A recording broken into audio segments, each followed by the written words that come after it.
A gente segue falando agora sobre economia, mas a crise na Argentina. O governo argentino, país que sofre com uma inflação que chegou a 99% em janeiro, tenta outra manobra populista para conter preços. Desta vez, o presidente Alberto Fernandes anunciou o congelamento de preços da carne bovina. O programa Preços Justos para a Carne começou a vigorar nesta sexta-feira, estabelece reduções de 30% a 35% nos preços de 7 cortes de carne bovina e vai vigorar até 31 de março. Já no dia 1º de abril a 30 de junho, os cortes passarão por aumentos mensais de preços de 3%. A Associação Argentina de Produtores Agropecuários rejeitou as medidas anunciadas pelo governo.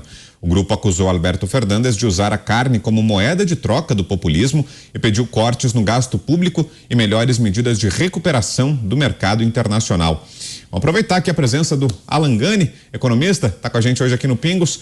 Pode dar certo, Alan? Será que funciona esse congelamento de preços de carne na Argentina? Eu fico chocado. Eu vou emprestar a sua expressão, Pavinato. O negacionismo econômico.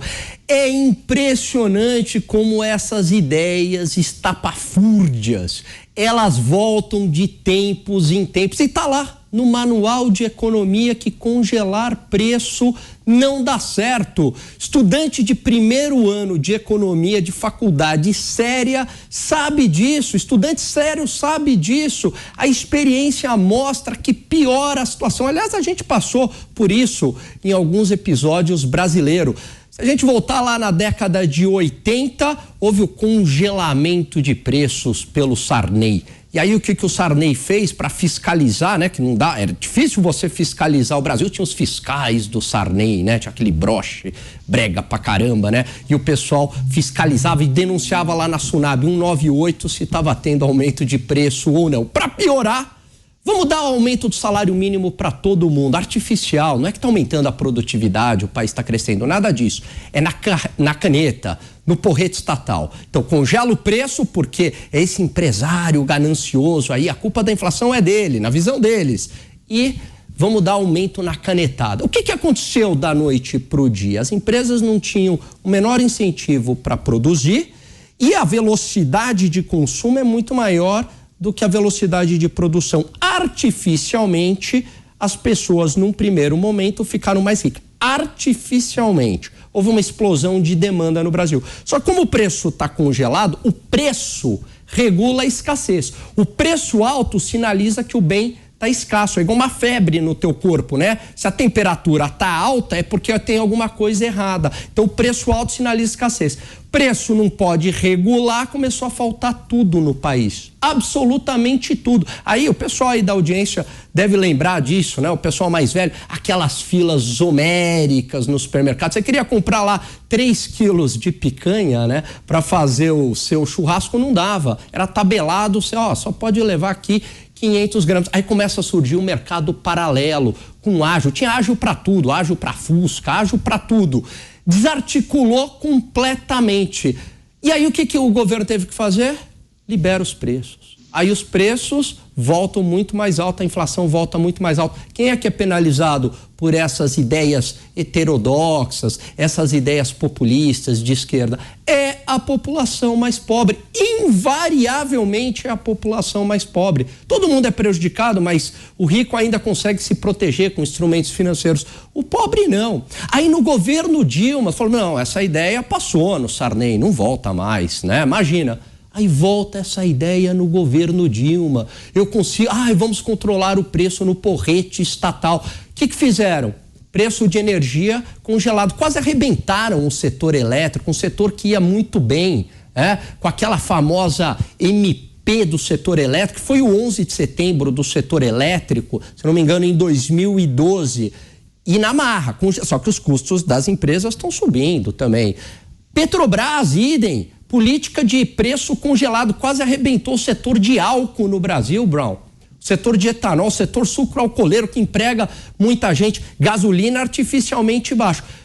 Obviamente, né, que uma hora você tem que pagar o funcionário da empresa, a empresa tem que dar lucro, a empresa tem que funcionar. O que ela teve que fazer da noite pro dia, quando ela foi eleita, evidentemente, em 2015, subir tudo de uma vez. Aí a gente teve aquela estagflação, 2 quedas de PIB consecutivas, lá a pandemia, sem ter tido uma pandemia, e a inflação. E isso afasta os investimentos, porque o mercado, investidor, empresário, ele tem horror a controle de preços. Só que essa ideia, né, de que você consegue controlar tudo com a mão do Estado. Desastroso, é uma pena o que está acontecendo na Argentina, e o que me preocupa, que essas ideias sejam importadas para o Brasil.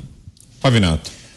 Alan, o Estado tem mão, o mercado tem mão, o Estado não. O Estado, ele tem um dedo, né? O dedo do Estado, ele acaba com qualquer economia. Esse dedo do Estado é terrível. A gente teve aí 3 com Sarney e 1 com Collor. Não vai esquecer da Zélia. Ah, tem. Não vai esquecer da Zélia. Tem. E Dilma. Isso. Exatamente. E eu queria saber se o nosso presidente, ele concorda com esse método do Fernandes. Afinal de contas, antes dele prometer mundos e fundos para o Fernandes já tem várias declarações, desde que ele assumiu a presidência, de que a inflação é uma coisa da cabeça das pessoas. A inflação, ela é um estado imaginário que gera consequências no mundo real. E outra coisa também, o que o Fernandes está fazendo? O Fernandes, ele está abaixando a inflação na marra.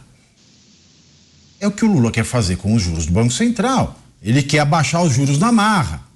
Como é que você faz? Como é que você provoca, aliás, algum efeito numa ciência, como a ciência econômica, na marra? Você faz algo artificialmente. Só que, meus queridos, é como você chacoalhar uma Coca-Cola fechada e querer tomar na sequência. A hora que você abrir, você não vai tomar absolutamente nada, porque tudo vai estourar e nada vai ficar no seu copo, na sua garganta. Você vai perder absolutamente tudo.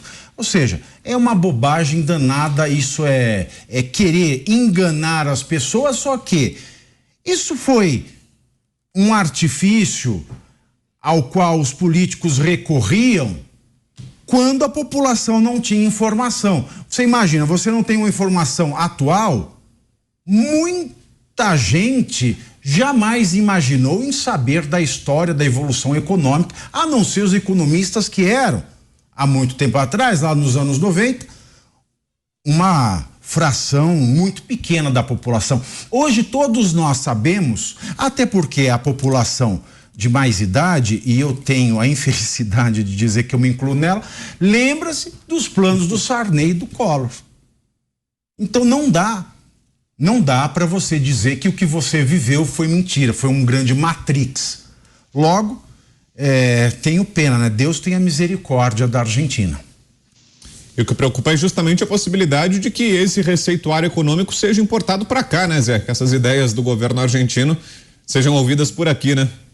Pois é, na época todo mundo achou que o então presidente do Brasil, Jair Bolsonaro, estava sem critério, que dava palpites no país vizinho, quando ele dizia, atenção, olha, voto tem consequência, né? E ele alertou e o Fernandes chegou exatamente com essa ideia, com essa pegada.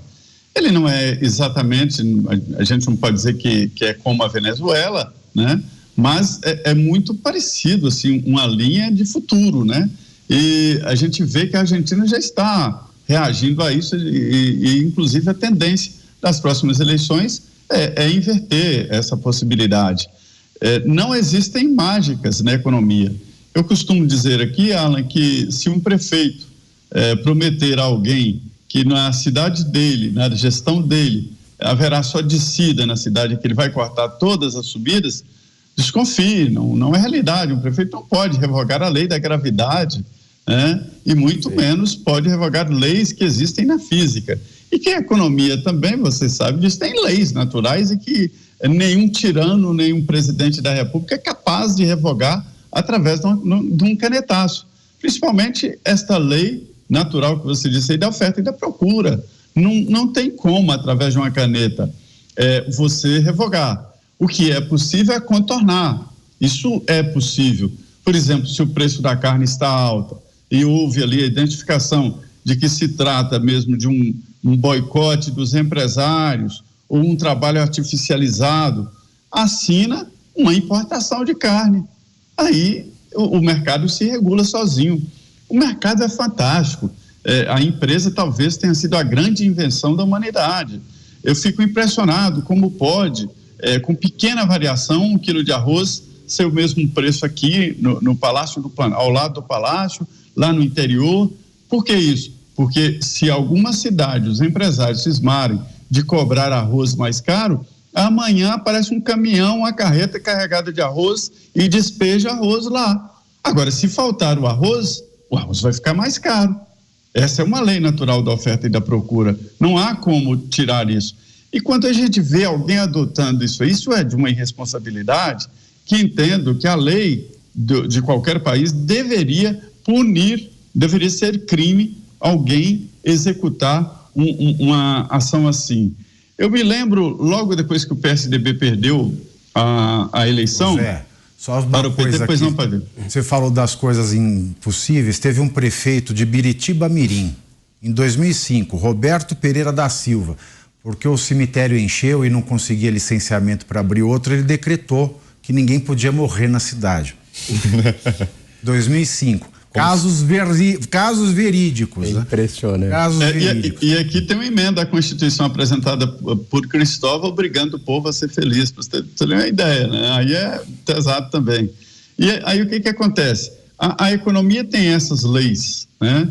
E o Estado, eu defendo a presença do Estado, não esse Estado que interfere na vida de todos, mas o Estado tem que ser fiscalizador, regulamentador. O que eu já estou cansado de ver aqui em Brasília, converso com representantes empresariais que vêm a Brasília, eles não vêm atrás de dinheiro, buscar dinheiro público, não. Eles, na maioria, 90% vêm atrás de segurança jurídica, porque conhecendo o caminho, os empresários vão atrás e investem, geram emprego, geram produtos, e mais produtos acaba regularizando o mercado, não pode colocar mais barato do que o custo, né? Não barateia tanto, mas regula o mercado. Então, o mercado, ele tem que ser regulado por ele mesmo. E não é o laissez-faire, mas o Estado tem que ficar antenado para fazer a regulação. Eu acho, por exemplo, que o Collor, aí vamos abster de tudo que foi feito no governo Collor, motivo da cassação, mas ele foi o grande responsável pela abertura do mercado do Brasil. Nós realmente andávamos em carroças caras, carros caros e não tinham absolutamente nada. E ele alertou, começou a importar carros. E aí a indústria nacional teve que reagir. Na época em que o mercado aqui era fechado, nós tínhamos o computador Cobra e um monte de Brás que fabricava tudo, né? Aí quando o mercado se abriu, hoje a situação mudou. Se você não gosta de um produto, compra outro. Então, assim, para regularizar regular o mercado, nada melhor do que mais mercado ainda. Não tirar o mercado da linha. Perfeito. Não, e Zé, você sabe que esse pessoal não entende? Fantástica a sua explicação. É que a quantidade está dada, né? O fato de você congelar o preço não vai mudar a quantidade. Pelo contrário, como você está com preço artificial, as pessoas aí que vão consumir mais dessa carne, né? E aí, o preço está falando, opa, eu estou sinalizando a escassez. Aí, se o preço está congelado, pode começar a faltar carne, né? A gente vai para o outro lado da escassez. Quando o preço flutua e o preço está alto, as pessoas vão agir racionalmente, o consumidor. Então, ele vai substituir a carne por um outro bem. O mercado, como você bem falou, ele vai se regulando. E se o preço está alto, vai sinalizando para o empresário que aquele negócio é lucrativo. Opa, então eu vou investir em pecuária. E aí, no médio e no longo prazo, atrai essas empresas e o mercado se regula e aumenta a quantidade. É assim, e quando o governo, a terceira parte, interfere nessa relação entre consumidores e empresários, fatalmente é um assassinato da ciência econômica.